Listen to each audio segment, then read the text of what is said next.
مجید پر ایمان لے کر آئے ہیں، جو انبیاء و مرسلین پر ایمان لے کر آئے ہیں، اگر ان میں سے کسی ایک پر بھی ایمان نہ رکھا تو میرے بھائیوں وہ کافر ہو سکتا ہے۔ ان لوگوں سے خطاب ہے جو اپنے اللہ فرماتا ہے میرے وہ بندے جو مجھ سے محبت کرتے ہیں، میرے وہ بندے جو میں اگر کہہ دوں کہ نماز ادا کرو اقیم الصلاۃ تو وہ یہ نہیں دیکھتے ہیں کہ میرا کیا وقت ہے، بلکہ اپنے سر کو میری بارگاہ میں جھکا کے رکھ دیتے ہیں، وہ میرے بندے ایمان والے۔ ان بندوں سے اللہ خطاب فرما رہا ہے۔ تو کون سے بندے ہیں؟ وہ بندے تو ہم ہی تو بندے ہیں۔ وہ یا ایھا الذین آمنوا ادخلوا فی السلم کافہ، اے ایمان والو ایمان میں مکمل طریقے سے داخل ہو جاؤ۔ اب سوال میرے ذہن میں یہ آیا، ایمان والا تو پہلے ایمان لے کے آ گیا، ذہن میں سوال گردش کرتا ہے کہ نہیں؟ ہر کسی کے ذہن میں یہ سوال گردش کر رہا ہے، ایمان والے، ارے ہم پہلے ایمان والے ہیں تو اللہ نے یہ کیوں کہا ادخلوا فی السلم کافہ، پورے طریقے سے اسلام میں داخل ہو جاؤ، یہ کیوں اللہ نے فرمایا؟ اس کا جواب آپ سنیے۔ اس کا جواب یہ ہے، اللہ نے فرمایا کہ ایمان والو اسلام میں ایمان میں مکمل طریقے سے داخل ہو جاؤ۔ تو ہمارے ایمان میں کچھ کمی ہوگی، تبھی تو اللہ نے فرمایا ایمان میں مکمل طریقے سے داخل ہو جاؤ۔ اور کمی کس طریقے سے ہے؟ ہم رمضان کا مہینہ آتا ہے تو اللہ کی بارگاہ میں اپنے سر کو جھکا دیتے ہیں۔ میرے بھائیوں 11 مہینے ہم اپنی زندگی کہاں گزارتے ہیں؟ کبھی ہم نے سوچا کہ ہم نے اپنی زندگی کو کہاں گزارا ہے؟ ہم نے سوچا ہم نے اللہ کی بارگاہ میں کتنے سجدے کیے ہیں؟ کبھی سوچا ہم نے اپنے جبین کو، اپنی پیشانی کو، اپنی جبین کو، اپنی زندگی کو کہاں گزارا ہے؟ میرے بھائیوں اس لیے اللہ نے فرمایا یا ایھا الذین آمنوا ادخلوا فی السلم کافہ، اے ایمان والو اسلام میں ایمان میں مکمل طریقے سے داخل ہو۔ یہ ضرورت کیوں پڑی؟ یہ ضرورت اس لیے پڑی، اللہ تو فرماتا ہے کہ میرا ایمان والا بندہ ہوگا وہ اللہ اس کے رسول پر ایمان لائے گا تو جو وہ بتائیں گے وہ اس پر عمل کرے گا، وہ ایسا بندہ ہوگا اللہ کی بارگاہ میں سجدے کرے گا، ولیوں کو بھی مانے گا، وہ ایسا بندہ ہوگا ان سے محبت رکھے گا، وَقُولُوا مَعَ الصَّادِقِينَ پہ عمل بھی کرے گا، سچوں کے ساتھ بھی ہوگا۔ میرے بھائیوں اب ہمیں ضرورت اللہ نے اس لیے ضرورت پڑی، اللہ نے اس لیے فرمایا ایمان والا ہے ڈکیتی کرتا ہوا نظر آ رہا ہے، ایمان والا ہے شراب پیتا ہوا نظر آ رہا ہے، ایمان والا ہے اپنے ماں باپ کو عزت دیتا ہوا نظر آ رہا ہے۔ ضرورت اس لیے پڑی، ضرورت کیوں پڑی ایمان والوں سے کہ ایمان میں داخل ہو جاؤ؟ اس کی ضرورت یوں پڑی، ضرورت اس لیے پڑی ایمان والا ہے اپنے ماں باپ کو گھر سے بے گھر کر رہا ہے، اس لیے اللہ نے فرمایا یا ایھا الذین آمنوا ادخلوا فی السلم کافہ، اے ایمان والو تم ابھی اپنے ماں باپ کو ستا رہے ہو، اے ایمان والو ابھی تم میری بارگاہ میں سچے دل سے سجدہ نہیں کر رہے ہو، اے ایمان والو اپنے ماں باپ سے محبت کرنا شروع کر دو، تو اس کے بعد تم ایمان میں مکمل طریقے سے داخل ہو جاؤ۔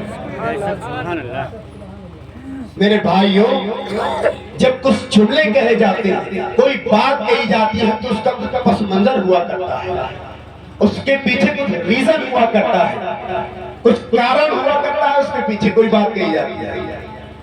وہ وجہ یہ ہے کہ ہم ایمان والے ہیں۔ شادیوں کو بتایا اللہ کے نبی نے کہ سنت طریقے سے کرتے ہیں، ہم شادیاں کرتے ہیں، شادیوں میں دیکھتے ہیں کہ اچھے طریقے سے بینڈ باجا لاتے ہیں، اس لیے اللہ نے فرمایا یا ایھا الذین آمنوا ادخلوا فی السلم کافہ، جو ایمان والا ہوگا، جو مومن ہوگا وہ بارات میں بینڈ باجے نہیں لائے گا، بلکہ جو مومن ہوگا وہ سنت طریقے سے بارات کو اور شادی کو اپنائے گا، وہ اللہ کے نبی صلی اللہ علیہ وسلم کے طریقے پر شادی کرے گا، یہ نہیں کہ ڈیمانڈ کرے گا کہ ہمیں موٹر سائیکل چاہیے، ہمیں 4 پہیوں کی چاہیے، کہ ہمیں موٹر سائیکل چاہیے، ہمیں ٹرک چاہیے، وہ یہ نہیں کہے گا، بلکہ کہے گا ہماری سنت طریقے سے شادی ہونی چاہیے۔ یا ایھا الذین آمنوا ادخلوا فی السلم کافہ، ایمان میں مکمل طریقے سے داخل ہو جاؤ۔ ہم ایمان والے ہیں، ہمارے چہروں پر داڑیاں نظر نہیں آ رہی ہیں، یہ اس لیے ضرورت پڑی۔ قرآن مجید کی ہر آیت اس میں مصلحت اور حکمت ہوا کرتی ہے۔ اللہ کا کلام جو ہے اس میں مصلحت اور حکمت ہوا کرتی ہے، اس لیے اللہ نے فرمایا مومن ہے اس کو سلبٹ پڑا ہے، کلین شکر آ رہا ہے، کلین ہے بالکل داڑھی۔ میرے بھائیوں میں آپ کو بیان کرتا چلوں، تمام ائمہ کے نزدیک متفق یہ مسئلہ ہے کہ جو لوگ اپنی داڑھی کو مکمل طریقے سے چھلوا دیتے وہ حرام کام کرتے ہیں۔ تو ہم ایمان والے بھی اور حرام کام بھی کرتے ہیں، اس لیے اللہ نے فرمایا یا ایھا الذین آمنوا ادخلوا فی السلم کافہ، اے ایمان والو ایمان میں مکمل طریقے سے داخل ہو جاؤ۔ تو میرے بھائیوں ہمیں چاہیے کہ ہم نمازیں پڑھیں۔ اگر ہم پانچوں ٹائم کی نماز پڑھ رہے ہیں اور اپنے ماں باپ کی عزت نہیں کر رہے ہیں تو ہماری ان نمازوں کو بروز محشر ہمارے منہ پہ مار دی جائے گی۔ اس لیے اللہ نے فرمایا یا ایھا الذین آمنوا ادخلوا فی السلم کافہ، اے ایمان والو ایمان میں مکمل طریقے سے داخل ہو جاؤ۔ اس میں بڑوں کا بھی ادب ہے، اگر ہم بڑوں کا ادب نہیں کر رہے ہیں، چھوٹوں پر شفقت نہیں کر رہے ہیں، تب بھی ہم ایمان میں ہمارا کچھ پختہ ایمان نہیں ہے۔ یہ تمام چیزیں ایمان سمیٹا ہوا ہے۔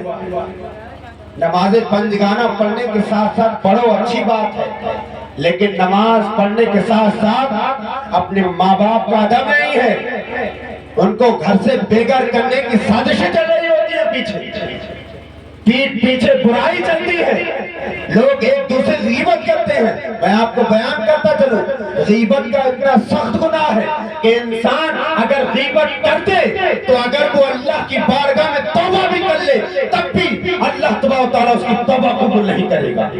غیبت کی ہے تو جس انسان کی غیبت کی ہے، جس انسان کی برائی کی ہے، جب تک وہ بندہ اس بندے سے معافی طلب نہ کر لے، جب تک وہ بندہ اس بندے کو معاف نہ کر دے، تب تک لاکھ اللہ کی بارگاہ میں سجدہ کرتا رہے، تب تک لاکھ اللہ کی بارگاہ میں توبہ کرتا رہے، اللہ تبارک و تعالیٰ اس کی توبہ قبول نہیں فرمائے گا۔ وہ بندہ اس کو معاف کر دے گا تو اللہ تبارک و تعالیٰ بھی اس کی توبہ قبول فرمائے گا۔ ہم لوگ اس کو چھوٹا سا گناہ سمجھتے ہیں، جبکہ قرآن مجید میں بہت بڑا گناہ بتایا گیا ہے۔ میرے بھائیوں آگے اللہ نے فرمایا وَلَا، ابھی تو صرف چھوٹی سی آیت میں ہوا تھا یا ایھا الذین آمنوا ادخلوا فی السلم کافہ، اب آج چلیے وَلَا تَتَّبِعُوا خُطُوَاتِ الشَّیطان، شیطان کے نقش قدم پہ نہ چلو، یہ اللہ نے فرمایا۔ شیطان تو چاہتا ہے کہ انسان اِنَّهُ لَكُمْ عَدُوٌّ مُّبِینٌ، یقیناً تمہارا شیطان کھلا ہوا دشمن ہے۔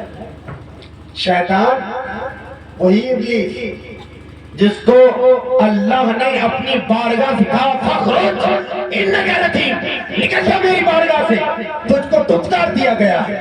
وہ شیطان انسان کا کھلا ہوا دشمن ہے، وہ کہتا ہے لا تضرنک صراطک المستقیم، اے اللہ تبارک تعالیٰ میں تیرے بندے کو صراط مستقیم پر بیٹھ کر بھٹکاتا رہوں گا۔ وہ شیطان لگے انہو لکم عدو مبین، کھلا ہوا دشمن ہے، چیلنج کرتا ہے اللہ کی بارگاہ میں، اے میرے مولا تو مجھے اتنی مہلت دے دے، قیامت تک میں تیرے بندے کو بھٹکاتا رہوں گا۔ رب نے بھی کہہ دیا جو میرا بندہ ہوگا، جو مجھ سے محبت کرنے والا ہوگا، جو مجھ سے چاہ رکھنے والا ہوگا، الفت اور انسیت کرنے والا ہوگا، وہ تیرے نقش قدم پہ نہیں چلنے والا ہوگا۔ اور جو اللہ کے بارگاہ میں چل گیا، اللہ تبارک تعالیٰ جسے پسند کر لے، اللہ تعالیٰ جسے رکھے اسے کون چکھے، یہ اللہ تبارک تعالیٰ ہے۔ میرے بھائیوں میں آپ کو بیان کروں، حدیث میں آیا کہ اگر کوئی ایسا بندہ ہے اگر اللہ تبارک تعالیٰ اس کو ہدایت دے دے تو ساری دنیا پوری مخلوق اکٹھا ہو کر پورا زور لگا دے تو اس کو بھٹکا دے گی۔ تو میرے بھائیوں حدیث میں آیا ہے کہ پورا زور لگانے کے باوجود اللہ تبارک تعالیٰ کا وہ بندہ بھٹک نہیں کر سکتا، کیونکہ اللہ تبارک تعالیٰ جسے راہ دے دے اسے کوئی بھٹکا نہیں سکتا۔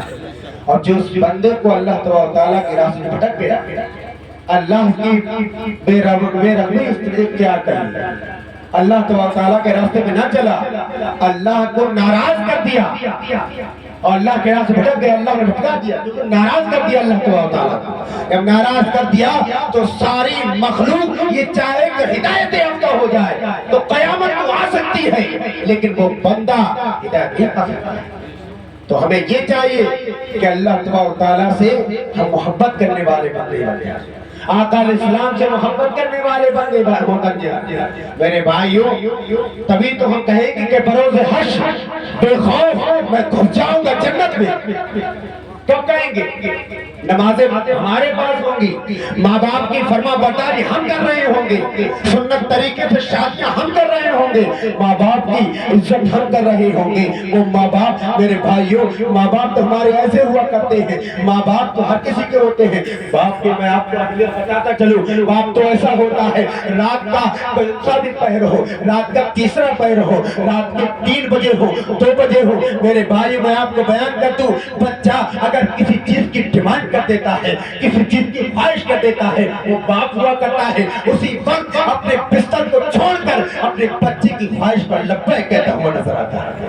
وہ باپ ہوا کرتا ہے، باپ اپنے بچوں کی خاطر ہر چیز کو جو خطرہ ہوا کرتا ہے اس کو مول لینے کو تیار ہو جایا کرتا ہے۔ اور ماں ہوتی ہے اپنے بچے سے کتنی محبت کرتی ہے، ماں باپ کتنی محبت کرتے ہیں۔ اگر اس کا بچہ دلی کمانے کے لیے چلا جاتا ہے، ممبئی پردیش کمانے کے لیے چلا جاتا ہے تو ماں باپ تڑپ جاتے ہیں، ماں باپ یہ سوچتے ہیں کہ میرا بچہ پہنچا ہے کہ نہیں، وہ تڑپ جاتے ہیں، فون لگواتے ہیں۔ جو چھوٹا بچہ ہوتا ہے یا گھر میں موبائل ہوا کرتا ہے، بچوں سے کہتے ہیں میرے بچے کے لیے فون لگا دو، دیکھتے ہیں کہاں پہنچا ہے۔ یہ تڑپ ہوتی ہے، یہ محبت ہوتی ہے ماں باپ کی۔ لیکن میرے بھائیوں، یہ محبت ہوتی ہے کہ بچہ ٹائم سے پہنچ جاتا ہے، وقت پر پہنچ جاتا ہے، جہاں جانا ہوتا ہے وہاں پہنچ جاتا ہے تو ماں باپ کو سکون آتا ہوا نظر آتا ہے۔ جب ماں باپ چھوٹی سی عمر میں ہمارا اتنا خیال کرے تو ہماری ذمہ دار نہیں بنتی ہے کیا؟ ماں باپ جب بوڑھے ہو جائیں تو ہم بھی ان کی حفاظت کریں، جس طریقے سے ہم نے ہماری چھوٹا ہمارا بچپن جو تھا انہوں نے ہر خواہش کو اپنی ختم کر دیا، لیکن ہماری خواہش پر لبیک کرتے ہوئے نظر آیا۔ تو ہمیں اپنے ماں باپ سے محبت نہیں کرنا چاہیے کیا؟ ہمیں اپنے ماں باپ کی عزت نہیں کرنا چاہیے؟ آقا اسلام بیان فرماتے ہیں کہ اگر میری ماں زندہ ہوتی، میرے ماں باپ زندہ ہوتے تو اگر میں عشاء کی نماز پڑھتا ہوا ہوتا اور میری ماں کہتی اے محمد پکارتی تو میں کہتا لبیک یا امی، اپنی نماز توڑ کر اپنی ماں کی خدمت میں حاضر ہو جاتا۔ یہ محبت ہوا کرتی ہے، یہ درجہ ہوا کرتا ہے، یہ ماں باپ کا درجہ ہوا کرتا ہے۔ میرے بھائیوں، آقا اسلام جو اہمیت بیان کرے تو ماں باپ کا درجہ ہوا کرتا ہے۔ اللہ نے فرمایا وَلَا تَقُلْ لَهُمَا اُفٍّ وَلَا تَنْهَرْهُمَا وَقُلْ لَهُمَا قَوْلًا كَرِيمًا۔ یہ اللہ نے فرمایا کہ اپنے ماں باپ کو جھڑکنا مت، اپنے ماں باپ کو ڈانٹنا مت، اپنے ماں باپ سے اف تک نہ کہنا۔ یہ اللہ نے فرمایا کہ جائے کہ گالی دینا، کہ جائے کہ ان کو برا بھلا کہنا، اللہ نے اف تک کرنے کو منع کر دیا ہے۔ اگر ہم برا بھلا کریں گے، ان کو گالیاں دیں گے، ان کو گھر سے بے گھر کر دیں گے تو ہمارے لیے حرام ہوگا، حرام۔ اف تک کرنے والا تقل لہم اف تک نہ کہو ان دونوں کو، ماں باپ کو اف تک نہ کرو۔ وقل لہم قولا کریما، ان سے گفتگو کرو تو نرم لہجے کے ساتھ گفتگو کرو، ان سے باتیں کرو تو ان کے مطابق کیا کرو، کیونکہ ایک عمر ہوتی ہے ماں باپ، کیونکہ جو ایک عمر ایسی ہوتی ہے بڑھاپے پہ بچپنا آ جاتا ہے، تو بچپنے کو جس طریقے سے بچپن انہوں نے ہماری زندگی کو سنوارا، ہمیں اس مقام پہ پہنچایا کہ ہم آپ کے سامنے بول رہے ہیں تو ہمارے ماں باپ کی وجہ سے بول رہے ہیں۔ یہ آپ کے سامنے جو عالم بیٹھا ہے یہ کس کی وجہ سے ہے؟ یہ ماں باپ کے پالنے کی وجہ سے ہے، ان کی تربیت کی وجہ سے ہے، مدرسے کی وجہ سے ہے۔ یہ محبت ہے آپ لوگوں کی جو آپ کے سامنے بول رہا۔ اتنی طبیعت خراب ہے، میں آپ کو بیان کر دوں کہ جس کی وجہ سے میں نے یہ سوچا تھا اللہ سے آیا میں یہاں سے تو میں نے سوچا کہ ترنت جا کے سو جاؤں، میں بیان نہیں کر سکتا، لیکن انسیت کچھ ہوا کرتا، انسان